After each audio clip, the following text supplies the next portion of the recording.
ចាជំរាបសួរបងប្អូនទាំងអស់គ្នាថ្ងៃនេះសូមណែនាំប្រភេទទ្វាររូតតៃវ៉ាន់ចំពោះទ្វាររូតតៃវ៉ាន់នេះគឺមានច្រើនម៉ូដហ្នឹងគឺទៅលើខ្វែងហ្នឹងខ្វែងហ្នឹងបងប្អូនគាត់ស្រឡាញ់ខ្វែងមួយណាម៉ូដមួយណាអីអាចកំងបានសម្រាប់ទ្វាររូតហ្នឹងហើយចំពោះពណ៌ក៏មានពណ៌ដែរពណ៌មានពណ៌ប្រផេះពណ៌ពំមាន់ពណ៌ង៉ិចអីចឹងណាហើយរាល់ទឹកថ្នាំ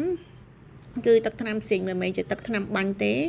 គឺកំងពណ៌ណាគឺបានពណ៌ហ្នឹងទៅគឺបានទឹកថ្នាំផ្សេងពីរោងចក្រផលិតសង្កសីមកពីស្រុកក្រៅហ្មង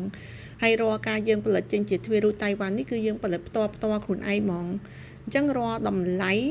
គឺយើងធានាថាបានតម្លៃពិសេសចេញពីខាងកំហួតទៅ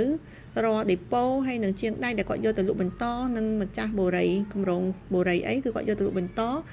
ដាក់ដេញថ្លៃអីគឺដឹងថាបានជោគជ័យ 100% មកដោយសារបានតម្លៃពិសេសចេញពីខាងយើងទៅអញ្ចឹងណាហើយរាល់ការងារទាំងអស់ហ្នឹងគឺយើងធានាថាសេវាកម្មលឿនតម្លៃពិសេសសម្រាប់បងប្អូនដែលត្រូវការព័ត៌មានបន្ថែមអីអាចតាក់ទងមកបាននៅខាងកំហួតយើងខ្ញុំបានតាមលេខទូរស័ព្ទនៅខាងលើហ្នឹងបងចាអរគុណច្រើន